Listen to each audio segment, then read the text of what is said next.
Crié a 5 hijos sola. Trabajé toda la vida para darles comida, techo y dignidad a cada uno de ellos. Y el pago que recibí fue que me quitaran mi pensión, lastimaran mi cuerpo y destruyeran mi dignidad dentro de mi propia casa. Huí de madrugada a los 72 años con una bolsa en la mano y dormí en el suelo de una capilla abandonada en medio del campo, porque ese suelo sin techo era más seguro que la casa donde vivía con mis propios hijos. Ay, mis queridos, mis queridas, qué bueno que vinieron a hacerme compañía hoy. Qué bueno, de verdad. Acérquense más. Jayle en una silla aquí a mi lado, que esta abuelita tiene ganas de platicar. Me están encontrando aquí en el patio de la casa parroquial, con este solecito rico de la mañana, haciendo algo que aprendí ya grandecita, ¿eh? Estoy haciendo jabón de ceniza. Miren nomás este caso aquí en el fuego, con la manteca derritiéndose despacito. Y allá del lado, el balde con la ceniza de leña que don Benigno, el sacristán de aquí, me apartó. Mezclo la ceniza con agua, bien colada en un trapo limpio, y después la junto con la manteca caliente.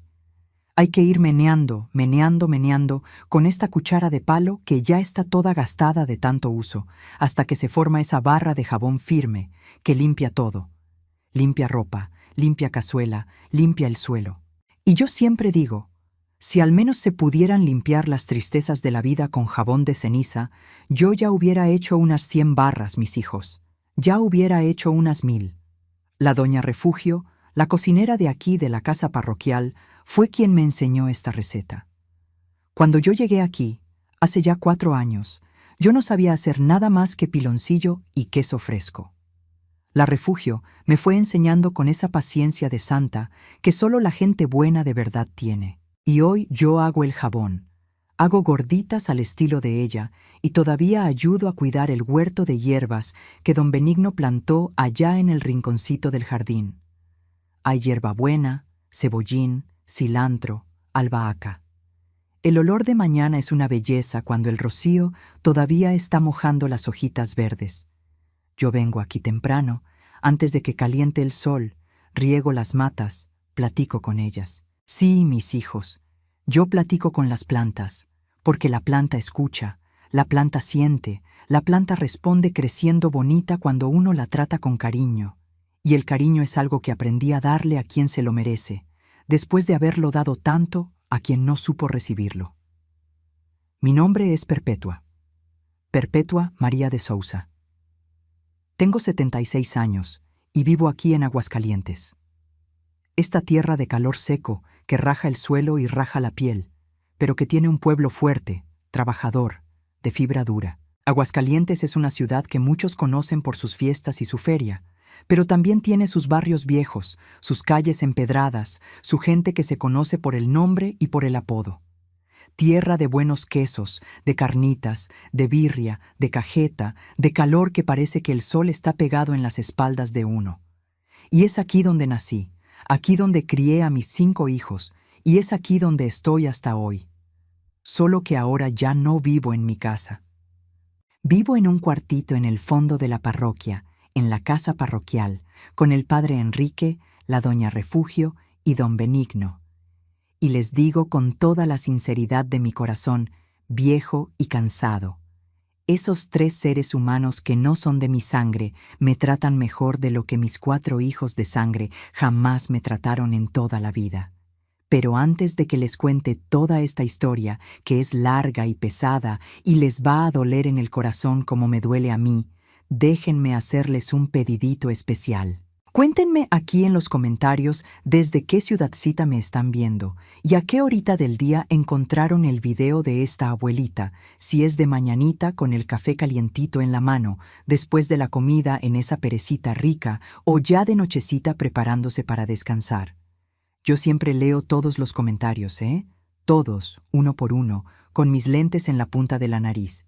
Y me da mucho gusto saber de dónde son y cuándo le sacan un ratito del día para escuchar a esta vieja. Cuéntenme, ¿va? Y si pueden, aprieten ese botoncito de like que está aquí abajo y suscríbanse al canal Memorias de las Abuelas, porque eso ayuda muchísimo a llevar estas historias a más gente que necesita escucharlas. Cada like, Cada suscripción es como si ustedes estuvieran extendiendo la mano a alguien que está sufriendo callada. ¿Trato? Entonces vamos. Vamos a crear esa cadena de cariño que tanto le gusta a esta abuelita.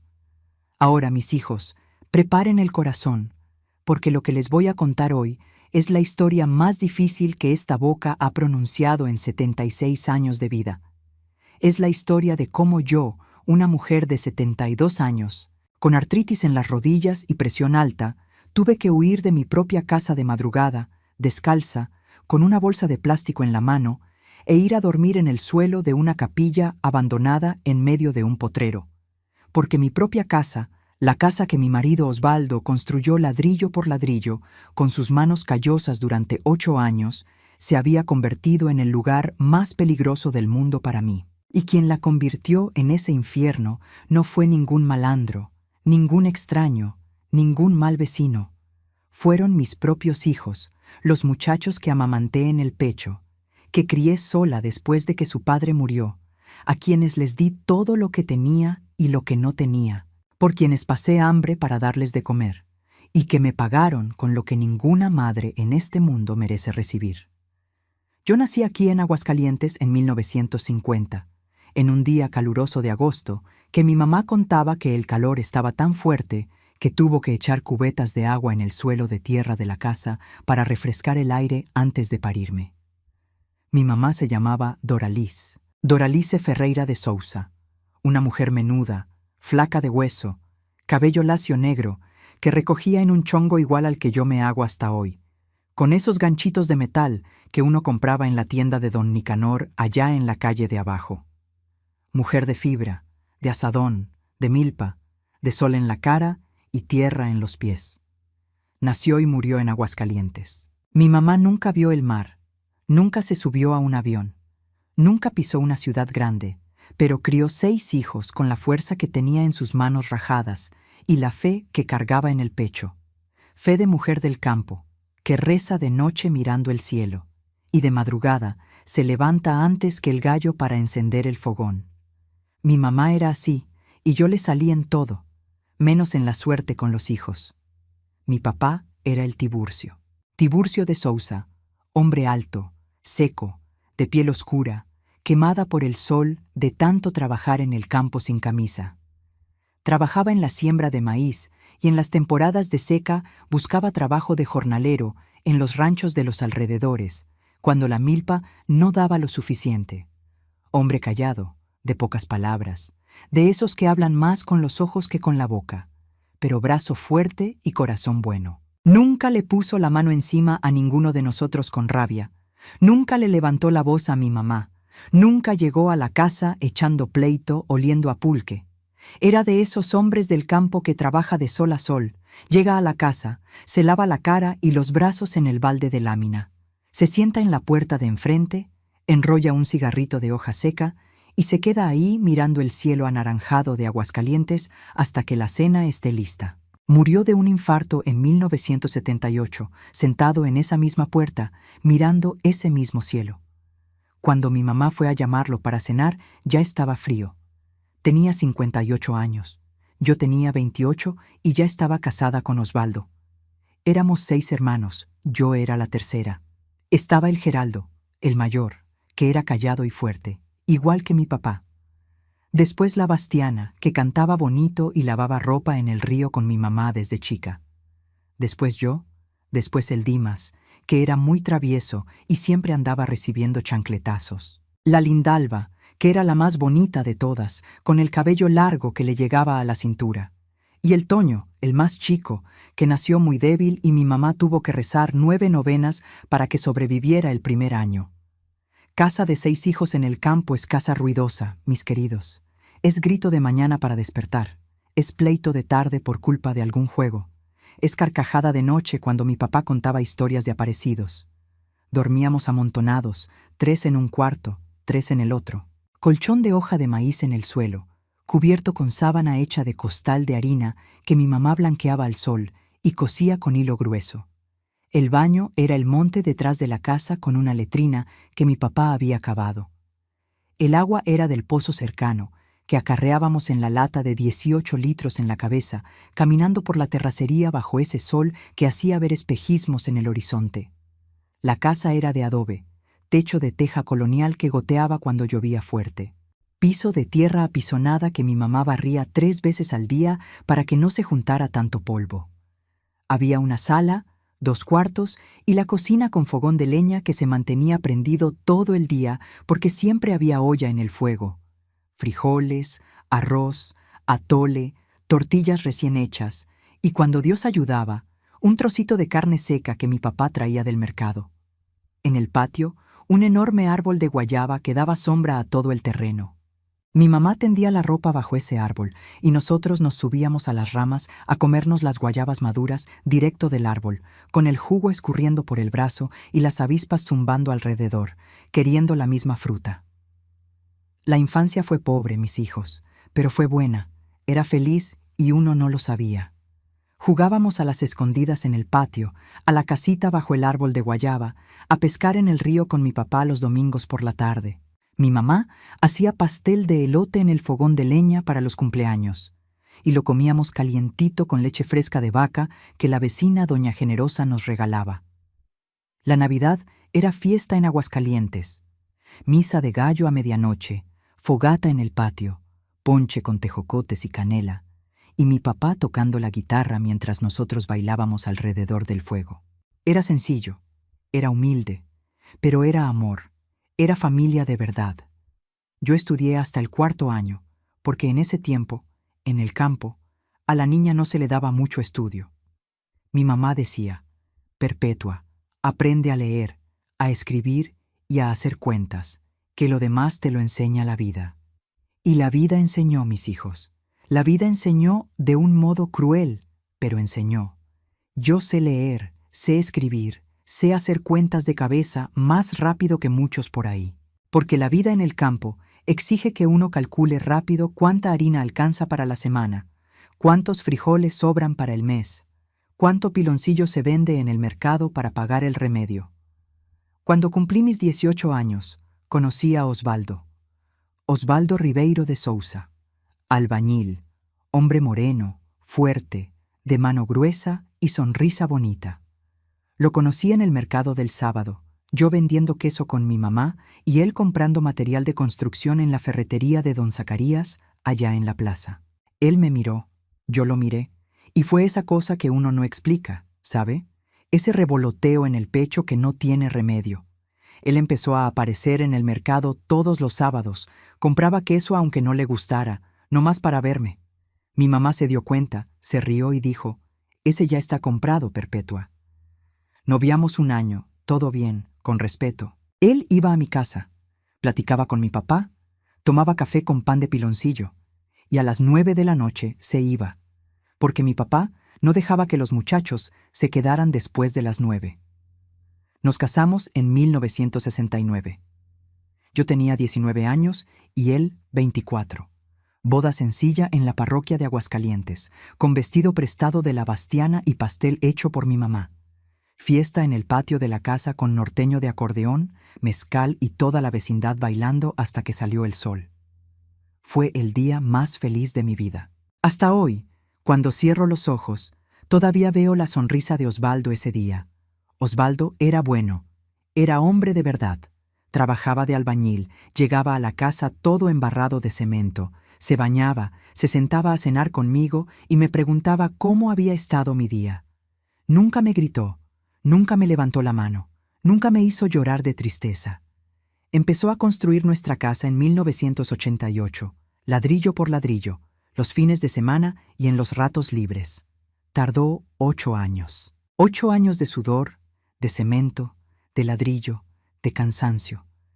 Terminó en 1996.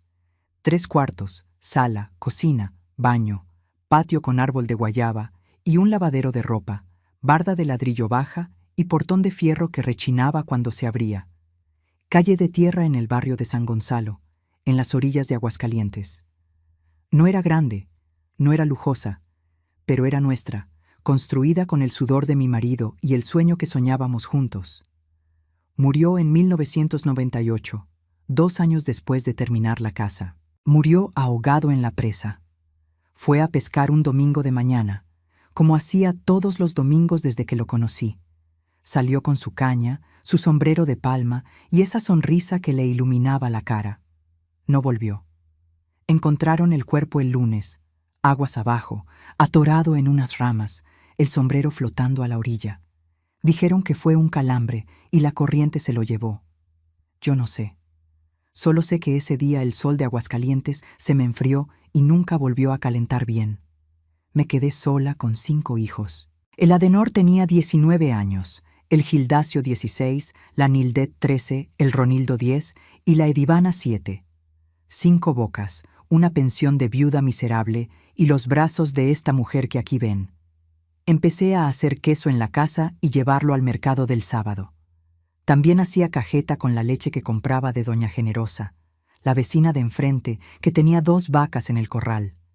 Me levantaba a las 4 de la mañana todos los días. Hacía el queso, hacía la cajeta, lo envolvía todo, lo ponía en la canasta, me la echaba al brazo y caminaba hasta el mercado, unos 2 kilómetros. Vendía, volvía, cocinaba, lavaba, planchaba, todos los santos días, sin descanso, sin vacaciones, sin nadie que me ayudara, porque los hijos eran chicos y me necesitaban, y yo necesitaba ser fuerte por ellos. Crié a los 5, les di comida, les di techo, les di ropa. No les di lujos porque no tenía, pero les di dignidad. Ninguno de mis hijos pasó hambre mientras yo tuve 2 brazos para trabajar. Y trabajé. Trabajé hasta que las manos se me rajaron, hasta que las rodillas dolieron, hasta que la espalda no aguantó más.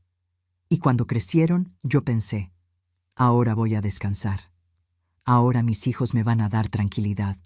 Ahora les toca a ellos cuidarme. Me equivoqué, mis hijos. Me equivoqué muchísimo. Los muchachos crecieron, salieron de la casa, volvieron, salieron de nuevo, volvieron de nuevo. Y cada vez que volvían traían un pedazo de problema junto. Ninguno se fue de verdad, solo la Edivana, la más chica, que se fue a Guadalajara a trabajar como auxiliar de limpieza en un hospital. Los otros 4 se quedaron en Aguascalientes, y uno por uno, como si lo hubieran platicado, fueron regresando a mi casa, a la casa que Osvaldo construyó. El Adenor volvió primero, en 2015. Se había separado de su mujer. Llegó con una maleta y una cara de derrota. Mamá, déjame quedarme unos días. Yo abrí la puerta porque la mamá abre la puerta. Siempre abre.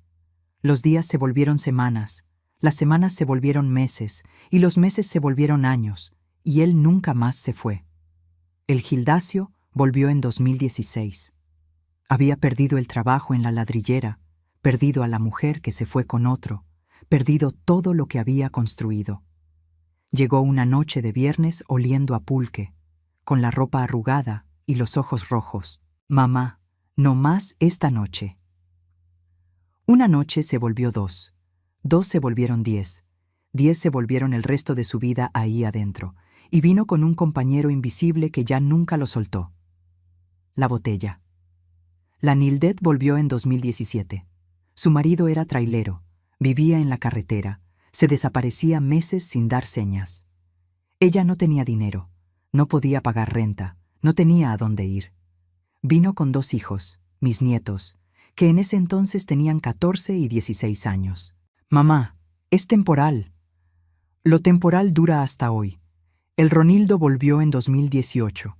Llegó flaco, ojos hundidos, dientes cayéndose, con ese aspecto de quien no come bien ni duerme hace tiempo. Yo sabía lo que era. La vecindad entera sabía. Esa cosa maldita que destruye a la gente por dentro. Pero yo no dije nada. No tuve valor, porque era mi hijo y la mamá. Aunque sabe la verdad, tiene una parte del corazón que insiste en creer la mentira que el hijo cuenta. Mamá, estoy limpio, déjame quedarme. No estaba, nunca lo estuvo. En 2019, mi casa de 3 cuartos tenía 8 personas viviendo. Yo, 4 hijos adultos y 2 nietos. En un espacio que Osvaldo construyó pensando en 4, y todo, absolutamente todo, sobre mis espaldas. Mi pensión pagaba la comida, la luz, el agua, el gas, el remedio. Yo sostenía a todos, porque la mamá sostiene, la mamá siempre sostiene. Hasta cuando las piernas tiemblan, hasta cuando el cuerpo pide auxilio, hasta cuando el alma ya no aguanta más cargar el peso. La mamá sostiene hasta el día en que ya no puede más. Y el día en que ya no pude más, mis queridos, no llegó de golpe. Llegó poco a poco, llegó acomodándose despacito, como el agua de una crecida que sube despacio, y cuando uno se da cuenta, ya está en la cintura. No empezó con golpes, empezó con voz, con grito, con falta de respeto, con una mirada que te achica hasta que te sientes del tamaño de una hormiga en el suelo de tu propia casa. El Gildacio, cuando bebía, y bebía todos los santos días de mañana, de tarde y de noche, se ponía fuera de sí. Me gritaba de madrugada, a las 2, a las 3 de la mañana. Yo me despertaba con el ruido de la puerta de mi cuarto siendo pateada. ¿Qué hay de comer? Hazme de comer, tengo hambre. Y yo me levantaba con el cuerpo dolorido, con las rodillas tronando, con el corazón acelerado de miedo, me levantaba y me ponía a hacer de comer para un hombre de 50 y tantos años que le gritaba a su propia mamá de madrugada como si ella fuera una sirvienta a quien podía maltratar. Porque si yo no lo hacía, él rompía las cosas. Ya había roto la televisión de una patada de borracho, ya había destrozado el ventilador aventándolo contra la pared, ya había hecho pedazos el espejo del baño de un puñetazo, y cada cosa que él rompía, yo que no tenía dinero para reponer. El Ronildo era diferente, el Ronildo era peor, porque el Gildacio era escandaloso, pero el Ronildo era impredecible. En la crisis de esa cosa que usaba, se quedaba con los ojos desorbitados, las manos temblando, caminando de un lado al otro de la casa como un animal enjaulado. Tiraba la silla al suelo, golpeaba la pared hasta que los nudillos le sangraban. Una vez arrancó la llave del fregadero de la cocina con la mano en un arranque, y el agua brotó por todo el piso de la cocina mientras él gritaba palabras que no voy a repetir aquí. Y esa vez que le guardo en el pecho como una cicatriz que nunca cierra. Agarró el cuchillo grande de la cocina, ese de cortar carne, y se puso a caminar por la casa con él en la mano, hablando solo, los ojos vidriosos, el cuerpo temblando. Yo corrí a mi cuarto, cerré la puerta con llave. El seguro era flojo, un pasador delgado, y recé toda la noche, hincada en el suelo, con las manos juntas y los labios temblando, pidiéndole a Dios que ese hombre no entrara, que ese hombre que salió de mis entrañas no entrara a mi cuarto con ese cuchillo. No entró. Dios oyó. Esa noche Dios oyó, pero no siempre oyó, mis hijos. No siempre. El Adenor no era violento como los otros dos. El Adenor era frío, calculador. Él se dio cuenta desde el principio de que mi pensión era el único ingreso de esa casa y se apoderó de ella. Cuando el dinero caía en la cuenta, el día 5 de cada mes, él me acompañaba al banco a ayudarme. Mamá, usted tiene dificultad con eso del número secreto del cajero. Al principio, yo creía que era cuidado. Creía que me estaba protegiendo. Pero con el tiempo, empezó a ir él solo. Se quedó con mi tarjeta, sabía mi número secreto, sacaba todo. Me daba 200 pesos al mes. 200 pesos para un mes entero de comida para 8 personas. El resto, decía que era para pagar las cuentas de la casa. Pero las cuentas se atrasaban igual. La luz me la cortaron 2 veces. Yo me quedaba a oscuras, cocinando en el fogón de leña con veladora. El agua me la cortaron 1 vez. Iba a pedírsela al vecino con cubeta, igual que cuando era niña.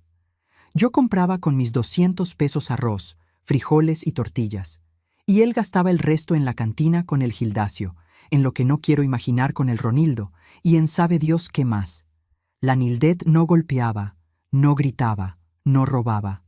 La Nildet hacía una cosa que duele de un modo diferente, un modo que no deja marca en el cuerpo, pero abre hoyo en el alma. Ella fingía que no veía. Vivía en su cuarto con sus hijos, puerta cerrada, audífonos en el celular, viendo cosas en el internet. Los gritos de madrugada no los escuchaba. El ruido de las cosas rompiéndose no lo escuchaba. El llanto de la mamá no lo escuchaba, no quería escucharlo, porque escuchar significaba actuar, y actuar significaba enfrentarse a los hermanos. Y enfrentarse a los hermanos significaba tener que salir de esa casa e irse a vivir su vida con sus propios pies. Y ella no quería. Era más cómodo fingir que todo estaba bien mientras la mamá se destruía del otro lado de la pared. Los nietos de ella, mis nietos de 14 y 16 años cuando llegaron, ya adultos de 18 y 20 cuando las cosas se pusieron peor, me trataban como si yo fuera un mueble de la casa. Yo les cocinaba, les lavaba la ropa, les limpiaba el suelo que ellos ensuciaban, y ellos pasaban junto a mí como si yo fuera invisible. Abue, ¿ya está el almuerzo? Sin buenos días, sin por favor, sin gracias, sin un abrazo, sin una sonrisa, sin un ¿cómo está usted? Nada. Yo era la mujer que hacía aparecer la comida y dejaba la ropa limpia. Fuera de eso, yo no existía. Pero lo que me destruía de verdad, mis hijos, era lo que pasaba de madrugada. Y necesito contarlo, aunque duela, aunque la voz se quiebre, porque si yo no lo cuento, ¿quién lo va a contar? ¿Quién va a avisar a otras mamás que esto les puede pasar a ellas también? El Ronildo, cuando estaba en ese estado de desesperación, cuando el cuerpo le pedía esa cosa maldita y no tenía dinero para comprarla, entraba a mi cuarto en medio de la noche. Yo me despertaba con el ruido, con el rechinar de la puerta, con los pasos en el oscuro, y el corazón se me disparaba de un modo que yo creía que me iba a morir ahí mismo, de un infarto, igual que mi papá. Él venía hasta mi cama, no para hacerme maldad de hombre, gracias a Dios eso no, sino a registrar. Revolvía mi colchón, mi almohada, mi bolsa vieja, mi ropero de madera, buscando dinero, buscando cualquier cosa que pudiera cambiar por ese veneno. Me agarraba del brazo, apretaba con esa mano de hombre desesperado, con esa fuerza de quien ya no está en control de su propio cuerpo. ¿Dónde está el dinero, vieja? Sé que lo esconde. ¿Dónde? Y yo decía que no tenía, porque el Adenor ya se había llevado todo.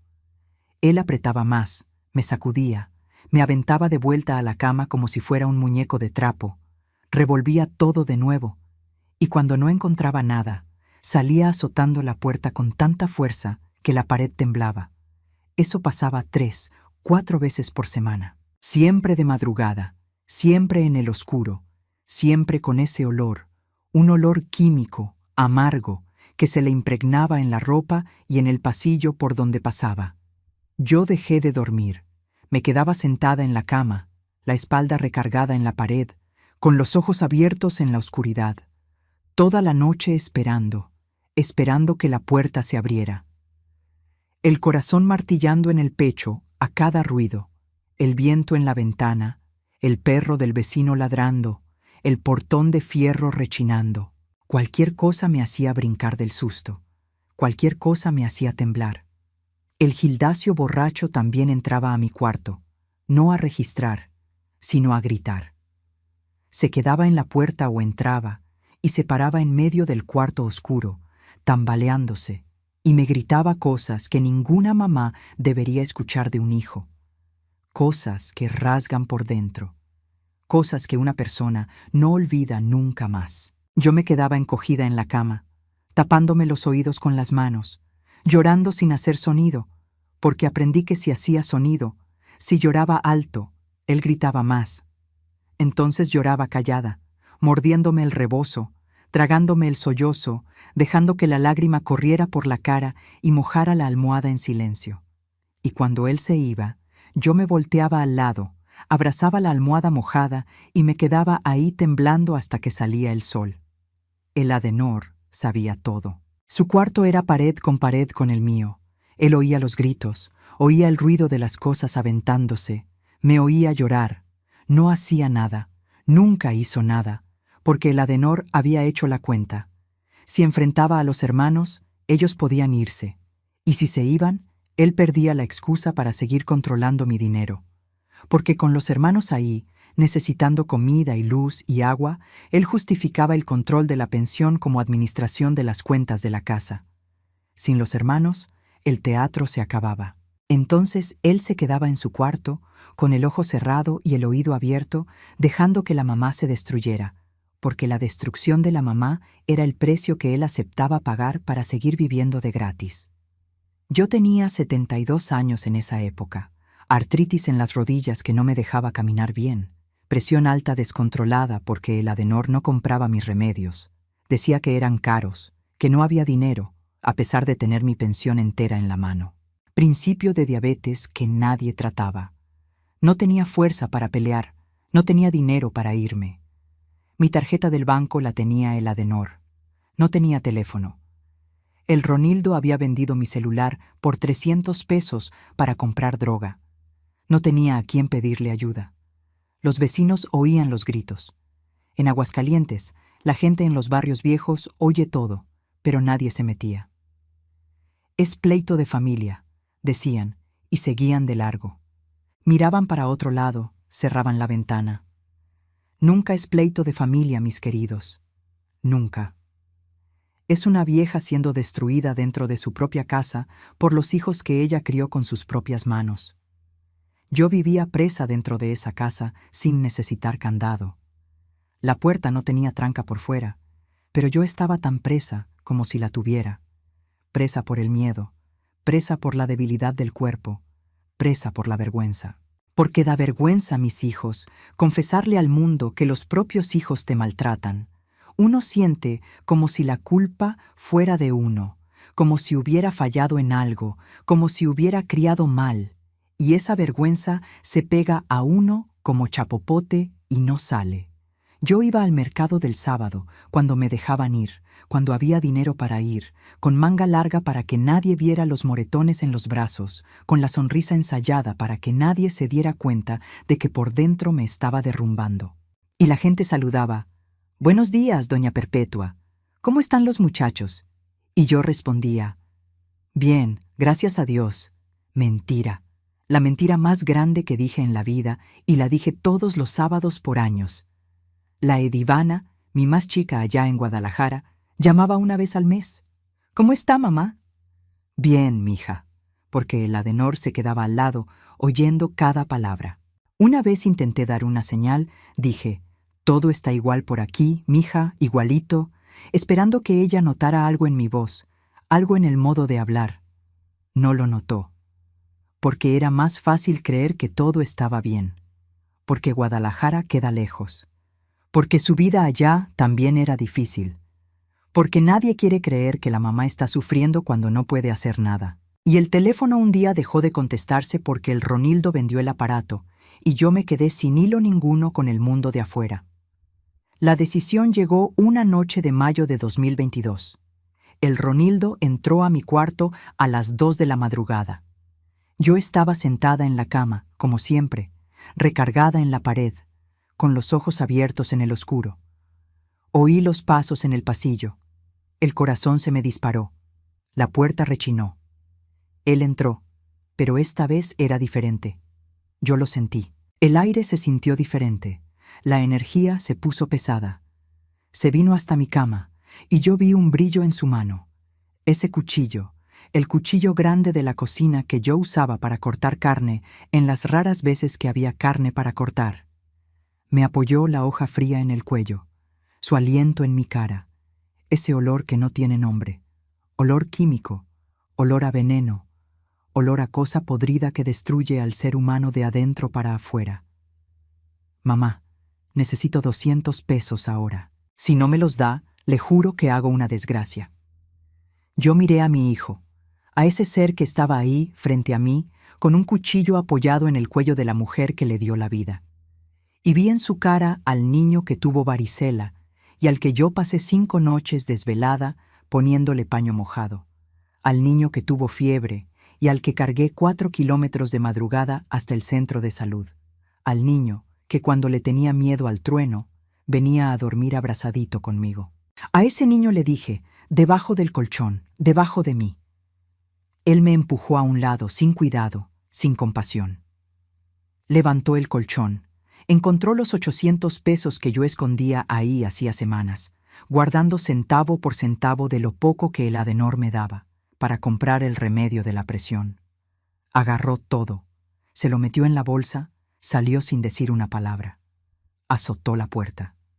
Yo me quedé sentada en la cama, sin moverme, sin llorar, sin sentir. Me quedé ahí mirando el oscuro y una claridad bajó a mi cabeza. Una claridad que solo viene cuando la persona llega al fondo del fondo, a ese lugar donde ya no existe más abajo. La claridad era esta: si me quedo en esta casa, me muero. Me muero de este cuchillo. Me muero de infarto, me muero de presión alta sin remedio. Me muero de tristeza. Me muero de abandono. Cualquier muerte, pero me muero aquí adentro. Esa madrugada no dormí, pero por primera vez en mucho tiempo no me quedé despierta de miedo. Me quedé despierta de decisión. Esperé a que saliera el sol. A las 5 de la mañana, cuando la casa estaba en el silencio de los desmayados, el Gildacio desmayado de borrachera en la sala, el Ronildo desmayado de droga en el cuarto, el Adenor roncando pesado, la Nildet en su cuarto con la puerta cerrada como siempre. Me levanté despacio, sin hacer ruido.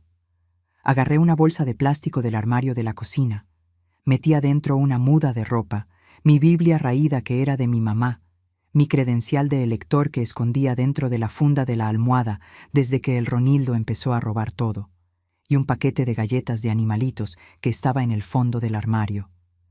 Fui hasta el portón de fierro, ese portón que Osvaldo había puesto con sus propias manos y que rechinaba cada vez que se abría. Puse la mano en el pasador, abrí despacio, rechinó. Me paré, contuve la respiración, miré para atrás. Nadie, ningún ruido. Abrí un poco más, lo suficiente para pasar mi cuerpo flaco.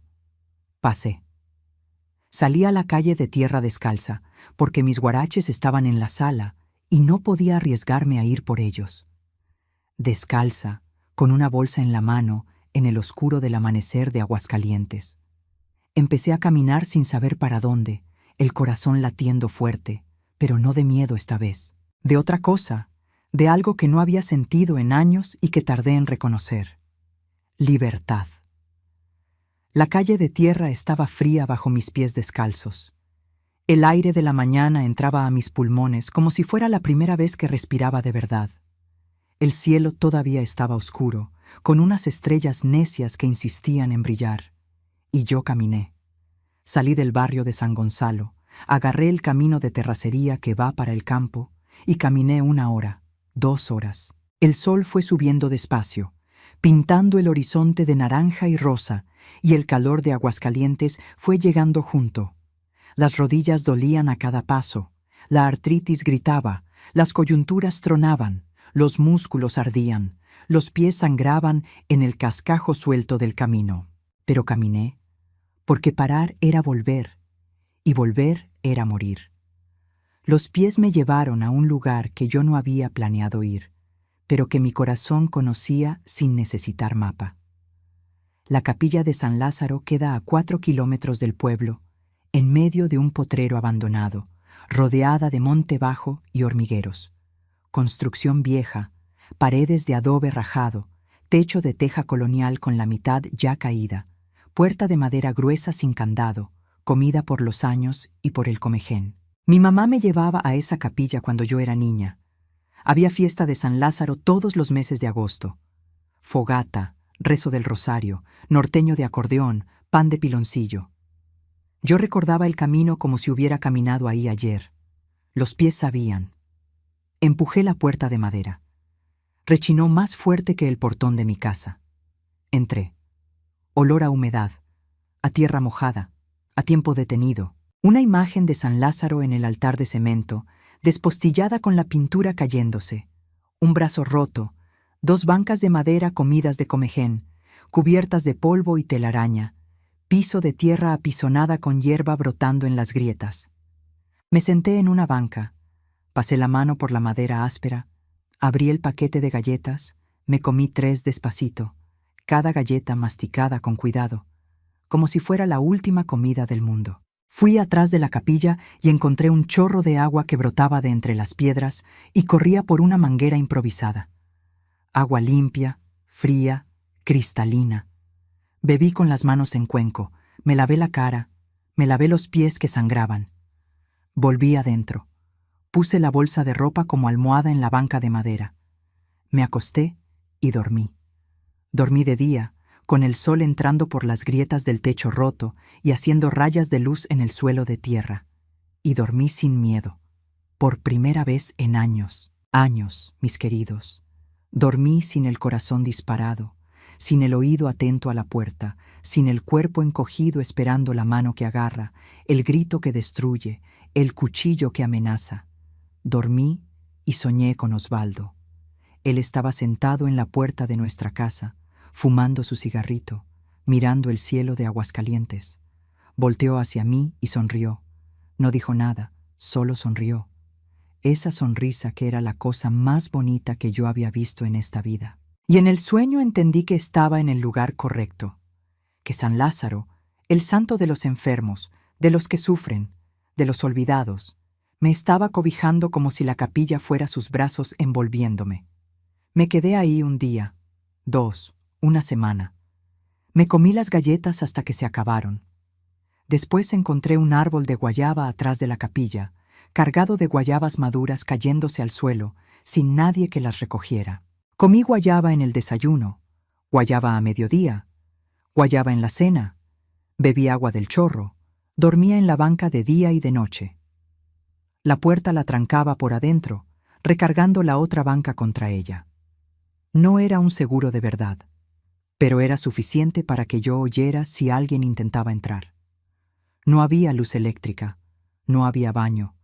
Hacía mis necesidades en el monte, como hacía cuando era niña en el campo. No había colchón, no había sábana, no había regadera, pero no había cuchillo en mi cuello, no había grito en mi oído de madrugada, no había mano agarrándome en el oscuro, no había hijo llamándome cosas que cortan más hondo que cualquier navaja.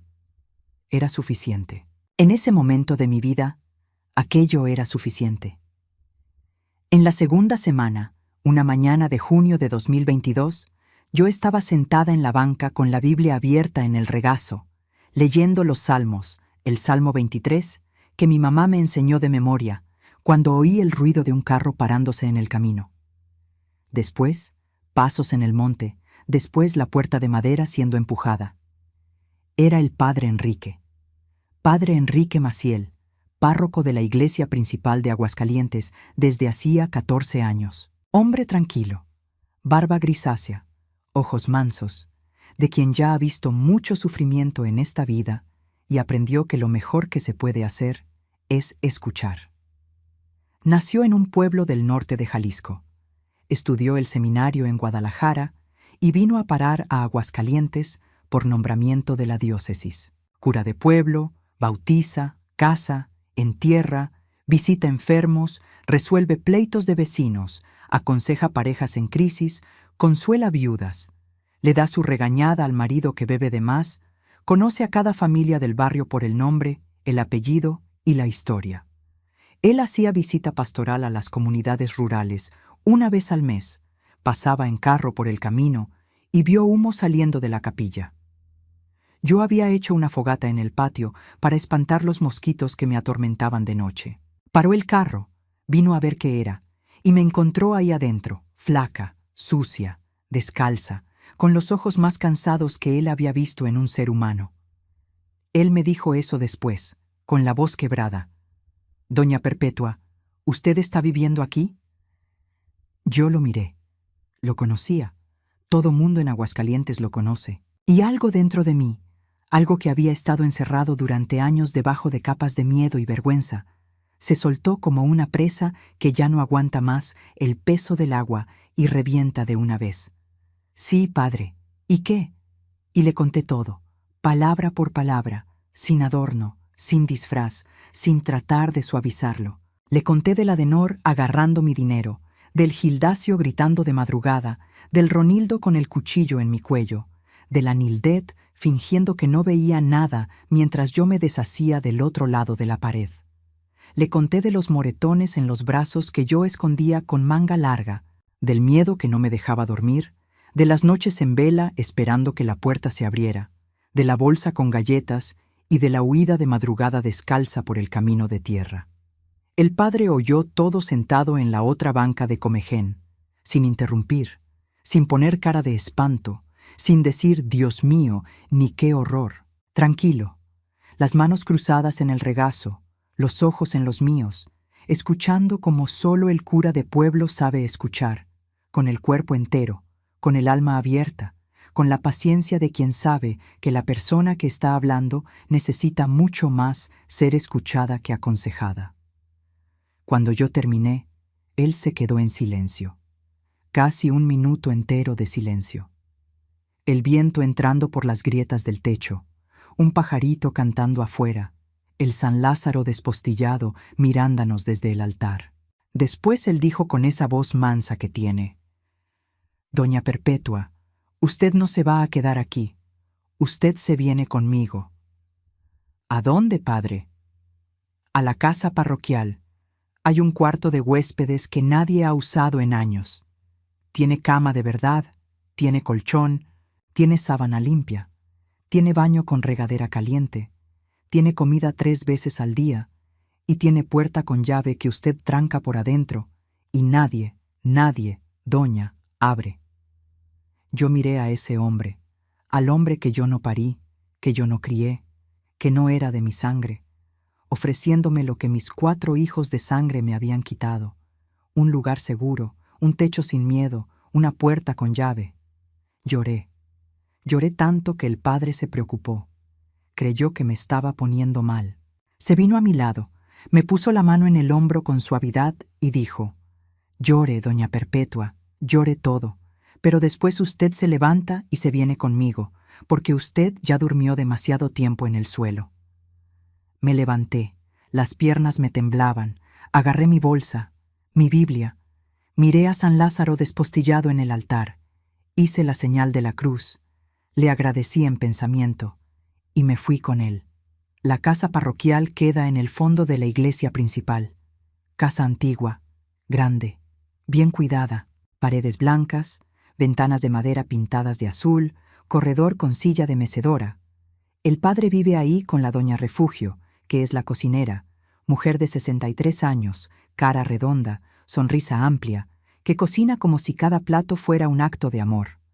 Y don Benigno, de 70, que es el sacristán, cuida el jardín, la manutención, y hace todo lo que hay que hacer sin quejarse nunca.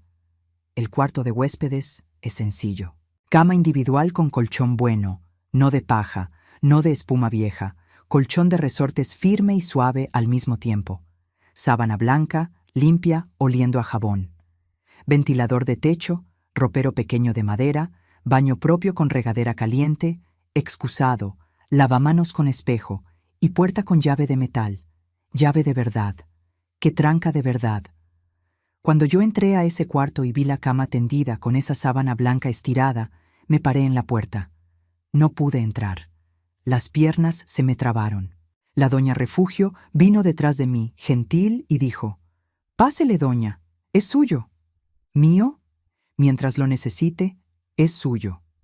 Me senté en la cama, pasé la mano por la sábana, limpia, con buen olor, sin mancha, sin rotura, sin olor a humedad, sin olor a sudor ajeno. Sábana de gente que es cuidada, de gente que es tratada como gente. Me bañé. La doña Refugio apartó jabón nuevo, toalla limpia, champú. Entré a la regadera y abrí el agua caliente. Me quedé debajo de ese agua unos 20 minutos, llorando. No de tristeza, de alivio. Un alivio tan grande que parecía que cada gota de agua caliente se llevaba un pedazo de dolor. Lavaba el miedo, lavaba la vergüenza, lavaba las noches sin dormir, lavaba el olor de esa casa que yo había dejado atrás. Salí del baño. Había ropa limpia en la cama. La doña Refugio la había apartado de las donaciones de la iglesia. Vestido sencillo de algodón, chancla nueva, ropa interior. Me vestí. Me miré en el espejo del baño.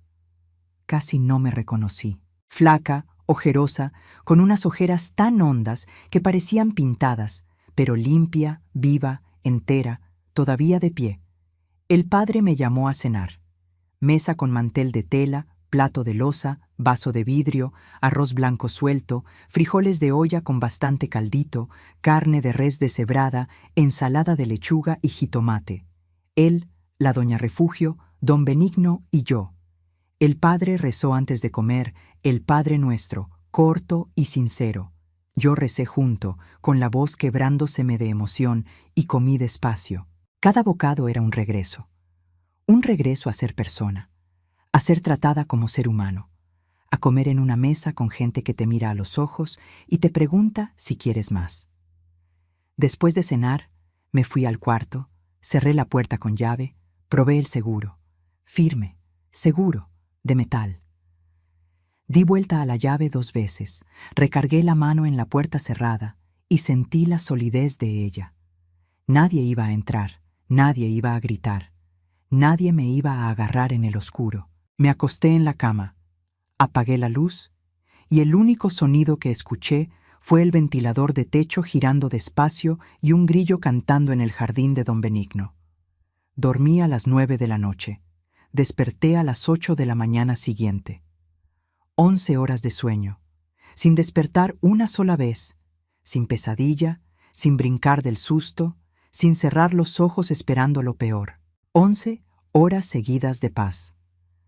Cuando abrí los ojos y vi el techo blanco de la casa parroquial, en lugar del techo de teja rota de mi casa, supe con una certeza que venía del fondo de mi alma. Nunca más vuelvo. Nunca más. Los hijos tardaron 4 días en darse cuenta de que yo había desaparecido. 4 días. La mamá sale de la casa y tardan 4 días en extrañarla. Y el Adenor, que fue el primero en darse cuenta, no me extrañó a mí. Extrañó la comida lista. Extrañó a quien le lavaba la ropa, quien le limpiaba el suelo, quien le hacía los frijoles. La mamá era el servicio. Sin el servicio, él notó que la mamá había desaparecido. Empezaron a buscar. Fueron con los vecinos. ¿Alguien vio a mi mamá? La doña Socorro, la vecina de la esquina, que oyó mis gritos durante años y nunca se metió, los miró con una cara que lo decía todo y respondió: «No sé dónde está, pero sé por qué se fue». Nadie sabía o nadie quiso decir. Fueron a la delegación. El Adenor puso denuncia de desaparición y le dijo al delegado: «¿Oyeron bien, mis queridos? ¿Oyeron la maldad?». Le dijo que yo tenía demencia, que andaba confundida, que me había ido sin saber lo que estaba haciendo. Demencia. El hombre que me robaba la pensión fue a la delegación a decir que yo estaba loca, para que nadie le creyera si yo aparecía contando la verdad. La policía empezó la búsqueda, recorrieron el pueblo, preguntaron en las comunidades rurales. No me encontraron, porque nadie pensó en la capilla de San Lázaro. Y cuando pensaron, yo ya estaba en la casa parroquial, a salvo, con puerta con llave y gente de bien a mi alrededor. El padre Enrique fue buscado por la policía. «Padre, doña Perpetua está desaparecida. Los hijos la están buscando». El padre miró al policía firme, sin vacilar, y dijo: «Ella está conmigo, está a salvo, y los hijos que quieran verla van a hablar conmigo primero antes de acercarse a su mamá. Me van a explicar por qué una mujer de 72 años prefirió dormir en el suelo de una capilla abandonada antes que quedarse bajo el mismo techo que ellos». El policía volvió a la delegación y contó. El delegado, el licenciado García, llamó a los 4 hijos, los separó en distintos cuartos y hizo lo que nadie había hecho en todos esos años. Preguntó, oyó, investigó. Cada uno contó la versión bonita, la versión ensayada. Mi mamá está confundida. Nosotros la cuidamos bien. Se fue porque no está en sus cabales. Los 4 repitieron la misma mentira con pequeñas variaciones, como si lo hubieran platicado, y probablemente lo habían hecho. Después el delegado oyó al padre, oyó a la doña Refugio, oyó a la doña Socorro, oyó a otros vecinos que sabían de los gritos, del desmadre, de la degradación de esa casa. Gente que oyó y calló por años, pero que frente a un delegado con pluma y papel encontró el valor de hablar. Después me oyó a mí. Fui a la delegación acompañada del padre. Me senté frente al delegado y conté todo con calma. sin llorar esta vez. Ya había llorado todo lo que tenía para llorar. Conté del dinero controlado, de los gritos de madrugada, del cuchillo en el cuello, del olor a droga, de las noches sin dormir, del oscuro que me tragaba. Conté detallado, con fechas, con nombres, con lugares, porque cuando uno sufre, graba cada detalle, mis hijos. La memoria del sufrimiento es la más aguda que existe. El delegado mandó hacer pericia en la casa. Encontraron pared con marcas de puñetazo, puerta de mi cuarto con el pasador arrancado por fuera. El Ronildo lo había arrancado en una noche de furia. Colchón rasgado, donde él buscaba dinero. Botellas de licor y botes de cerveza regados por la sala y el patio. Y en el cuarto del Ronildo, objetos de uso de droga. Mandaron hacer pericia médica conmigo. El dictamen del médico legista decía: marcas en distintas etapas de cicatrización en brazos y muñecas, desnutrición leve, presión arterial gravemente descontrolada por falta de medicación, señales de estrés postraumático. El médico escribió en el reporte, y esa frase yo me la aprendí de memoria: lesiones compatibles con agresión física continuada y maltrato a persona adulta mayor. Mandaron investigar la cuenta bancaria. Y ahí, mis queridos, vino la prueba que yo sola nunca hubiera podido demostrar. Descubrieron que el Adenor sacaba mi pensión entera todos los meses desde 2018. En 4 años desvió más de 60,000 pesos. Había un poder notarial en el banco que él me hizo firmar diciéndome que era para facilitar las cosas. Firme aquí, mamá, así yo resuelvo lo del banco sin que tenga que ir. Y yo firmé porque era mi hijo, y la mamá confía. La mamá siempre confía, aunque no debiera. El delegado los indició a los 4, todos. Al Adenor por apropiarse de mi dinero, por maltrato y por mantenerme presa en esa situación. Al Gildacio por maltrato, amenaza y lesiones. Al Ronildo por maltrato, por amenazarme con el cuchillo, por lesiones y por posesión de droga. Y a la Nildet por omisión, porque sabía todo, lo veía todo, lo oía todo y no hizo nada. Y por la ley que protege a los adultos mayores en este país, no hacer nada cuando se sabe que un adulto mayor está siendo maltratado es delito. Los 4 fueron detenidos en octubre de 2022, el mismo día. Patrulla en la puerta de mi casa, la casa que Osvaldo construyó con sus propias manos, llevándose a mis 4 hijos. Yo no lo vi. Estaba en la casa parroquial tomando café con pan de elote que la doña Refugio había hecho. Supe después, y no sentí alegría, no sentí alivio, no sentí victoria. Sentí un vacío inmenso, un vacío frío y pesado que se instaló en el pecho y se quedó ahí por semanas. Porque la mamá que ve a sus hijos en esa situación no siente que ganó nada, siente que perdió todo. Aunque la culpa no sea de ella, aunque haya hecho todo bien, aunque haya dado lo mejor de sí misma, el dolor es el mismo. El juicio fue en 2023, los 4 juntos en el banquillo de los acusados. Yo declaré, el padre declaró, la doña Socorro declaró, el médico legista declaró, el perito del banco declaró. La sala del juzgado estaba llena de gente de Aguascalientes que vino a ver. Gente que durante años fingió que no oía. Gente que cerró la ventana cuando yo gritaba, gente que dijo, es pleito de familia, y siguió de largo. Estaban todos ahí, y yo, frente al juez, conté mi historia una vez más, con la voz firme, sin llorar, porque ya había aprendido que mis lágrimas no eran debilidad. Eran la prueba de que sobreviví. El Adenor fue condenado a 6 años, el Gildacio a 4, el Ronildo a 8, la Nildet a 2 años en régimen abierto. En el tribunal, el Adenor lloró y dijo que me quería. El Gildacio se quedó callado, mirando al suelo.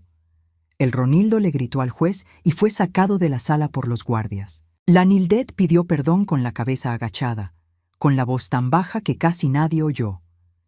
El juez, antes de leer la sentencia, dijo algo que yo guardé en el corazón y que voy a llevar conmigo hasta el día que cierre los ojos por última vez. Dijo que yo había criado a 5 hijos sola, que había trabajado toda la vida para darles comida, techo y dignidad a cada uno, y que el pago que recibí fue que me quitaran la pensión, lastimaran mi cuerpo y destruyeran mi dignidad dentro de mi propia casa. Que huí a los 72 años y dormí en el suelo de una capilla abandonada, porque ese suelo sin techo era más seguro que la casa donde vivía con mis propios hijos. Y que eso no era pleito de familia. Era un delito, y se iba a tratar como delito. La Edivana, mi más chica, la única que se fue de Aguascalientes, la única que no participó, supo por la policía. Le llamaron a Guadalajara, como pariente más cercana, no involucrada. Vino al día siguiente, 6 horas de camino. Llegó a la casa parroquial con los ojos hinchados de tanto llorar en el camino. Me vio sentada en el corredor. Se paró. Me miró y se hincó de rodillas en el suelo de cemento. Mamá, perdón. Debí haber venido. Debí haberla sacado de ahí. Usted me llamaba y me decía que estaba bien y yo le creía porque era más fácil creerle. Le decía que estaba bien porque el Adenor se quedaba al lado oyendo, mija. Ella lloró tanto que el padre trajo agua con azúcar. Se quedó hincada en el corredor, llorando hasta que se le acabaron las lágrimas. Después se sentó a mi lado en silencio, agarrándome la mano con sus 2 manos, apretando como si tuviera miedo de perderme de nuevo. Se quedó así el resto de la tarde entera, sin decir nada, solo agarrándome la mano, y era suficiente. La Edivana quiso llevarme a Guadalajara. Mamá, véngase a vivir conmigo. Yo la cuido. Yo le agradecí. Le agradecí de corazón, pero le dije, no, mija, yo me pasé la vida entera haciendo lo que los demás querían, yendo a donde los demás mandaban, quedándome donde los demás me ponían. Ahora estoy en un lugar que yo escogí quedarme.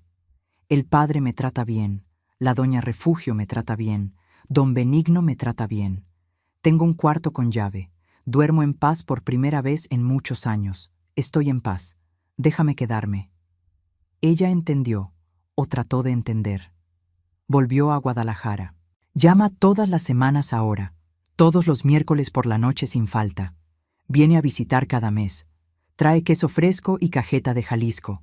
Me trajo un celular nuevo con su número grabado en la tecla 1 y de vez en cuando me manda un mensaje a media semana que solo dice, «Te quiero, mamá». Y yo le respondo, «Yo también, mija». Y es la plática más bonita que tengo en la semana. Yo vivo en la casa parroquial hasta hoy, ya hace 4 años. El padre Enrique nunca me ha pedido que me vaya. Nunca me ha cobrado nada. Nunca me ha preguntado, «¿Cuándo se va, doña?», ni «¿No quiere buscar otro lugar?». La doña Refugio me enseñó a hacer gorditas a su modo. Me enseñó a hacer jabón de ceniza. Me enseñó receta de pan de elote cremoso que yo nunca había probado igual. Don Benigno me dio un pedazo del jardín para que yo plante mis hierbas. Mi hierbabuena, mi cebollín, mi cilantro, mi albahaca. Todas las mañanas voy allá, riego las matas, arranco la hierba que crece alrededor y platico con ellas, porque es bueno platicar con quien no te responde con gritos. Ayudo en la parroquia, limpio la iglesia antes de la misa del domingo. Arreglo las flores del altar, siempre flores del jardín de don Benigno, él no deja comprarlas de fuera. Doblo los manteles del altar, barro el patio, acomodo las bancas. No porque el Padre lo pida, sino porque yo quiero, porque necesito sentirme útil, sentirme viva, sentirme parte de algo que es bueno. El miércoles por la noche hay grupo de oración, y yo voy. Rezo el rosario con las señoras de la parroquia, tomamos café con pan, después platicamos de la telenovela, del precio de los frijoles, del calor de Aguascalientes. Cosas normales, cosas de gente que vive en paz. El padre me trata como si yo fuera su mamá. No con las palabras, porque el cura es discreto, sino con los gestos. Me aparta la mejor fruta en el desayuno. Cuando va a Guadalajara a la reunión de la diócesis, me trae cajeta y bizcocho de polvorón. En mi cumpleaños, el 14 de agosto, hizo pastel de chocolate y llamó a la doña Refugio, a don Benigno y a la doña Socorro para cantar las mañanitas. 5 personas, 4 velitas en el pastel, representando las 4 letras de vida que él escribió con betún. la mejor fiesta de mi vida, mejor que cualquier cumpleaños con 30 invitados y mesa llena. Porque en esa mesa de 5 personas, todos los que estaban ahí querían estar ahí. Todos me miraban con cariño de verdad. Una vez le dije: «Padre, usted me trata mejor que mis hijos». Él se quedó callado un momento. Después me dijo, mirándome con esos ojos mansos: «Doña Perpetua, yo no la trato mejor. La trato como toda persona merece ser tratada. Si sus hijos no aprendieron eso, la culpa no es de usted. Usted les enseñó, ellos no aprendieron». Lloré, pero fue la última vez que lloré de tristeza. Después de eso, solo lloré de otra cosa, algo que creí que nunca más iba a sentir. Gratitud. Gratitud por estar viva. Gratitud por haber encontrado gente buena en el camino. Gratitud por ese cuartito sencillo con puerta de llave que me devolvió el derecho de dormir en paz. Mi casa, la casa que Osvaldo construyó ladrillo por ladrillo, está ahí cerrada con el portón de fierro rechinando en el viento, el árbol de guayaba dando fruta que nadie recoge, el monte creciendo en el patio que yo barría todos los días. No la vendí, no volví, no quiero volver.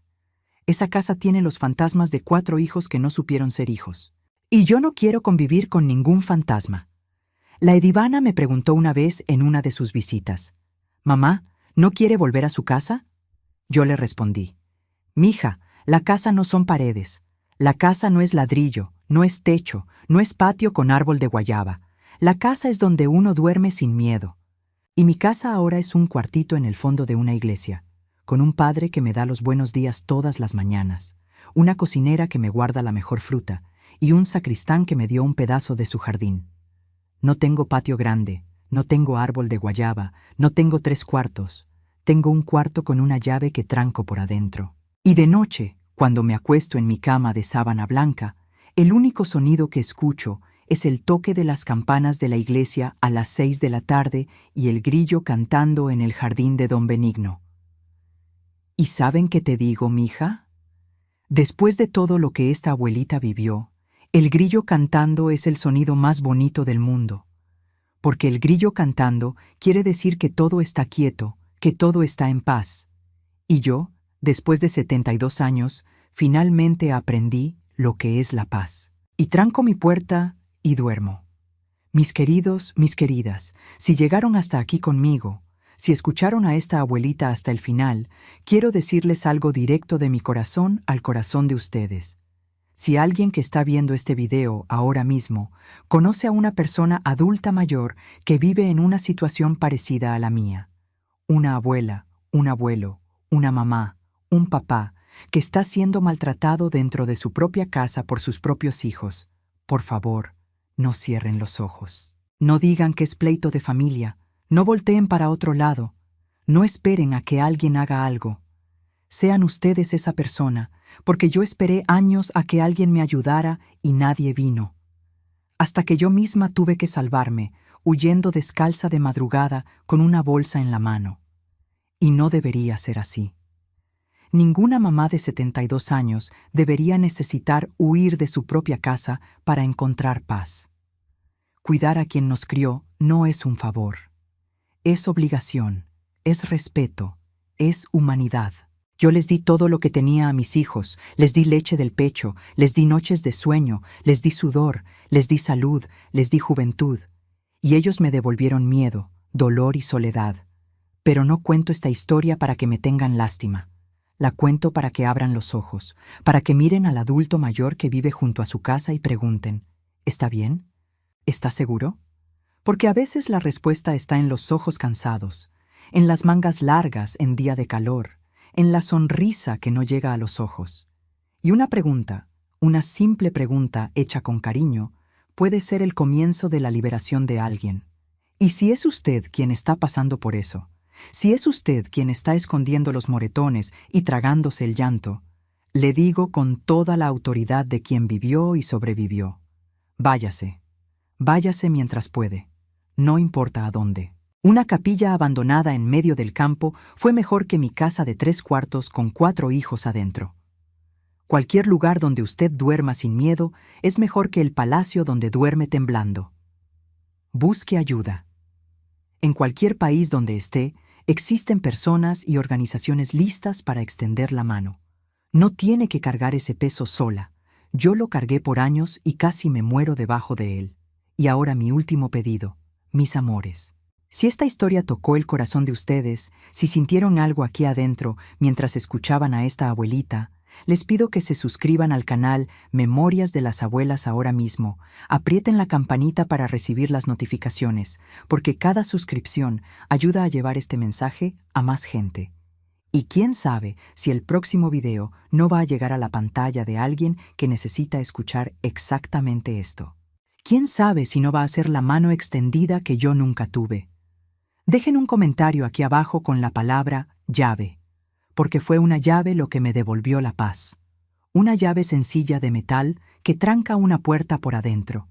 Y quien vio hasta aquí sabe el tamaño del significado que una llave tiene en mi historia. Háganlo ahora. No esperen ni un minuto más. Y si conocen a alguien que necesita escuchar esto, compártanlo. Mándenlo al grupo de la familia, mándenlo a la vecina, mándenlo a quien crean que puede estar sufriendo en silencio, porque nunca sabemos quién está del otro lado de la pantalla necesitando un empujoncito de valor. Yo no cuento mi historia para ganar visitas, ni para hacerlos llorar. La cuento porque el silencio protege a quien hace daño. Y yo guardé silencio demasiado tiempo. Cada vez que abro la boca y cuento lo que viví, le quito un pedazo de poder a quien me hizo sufrir y le doy un pedazo de valentía a quien todavía está sufriendo. Esto no es entretenimiento. Es una alerta, es una mano extendida. Es una vieja de 76 años diciéndole a otra vieja allá del otro lado, no está sola. Yo pasé por esto y sobreviví, y usted también puede. La dignidad y el respeto no tienen edad y no conocen fronteras. No importa en qué país esté, no importa qué idioma hable, no importa si es joven o vieja, rica o pobre. Nadie merece vivir con miedo dentro de su propia casa. Nadie. Si está pasando por esto, busque ayuda en su región. Existen leyes que la protegen, existen personas que se preocupan. El primer paso es el más difícil, pero le garantizo que el primer paso es el que salva. Yo di mi primer paso descalza en un camino de tierra a las 5 de la mañana y me trajo hasta aquí. Hasta este cuartito con llave, hasta este jabón de ceniza en el patio, hasta este grillo que canta de noche en el jardín, hasta esta paz que yo creía que nunca iba a conocer. Gracias por escucharme, mis queridos.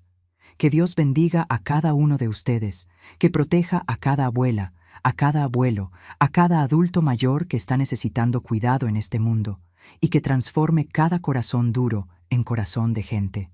Un beso de esta abuelita aquí de Aguascalientes. Cuiden a sus viejitos, se lo merecen, y yo voy allá a trancar mi puerta y a dormir en paz.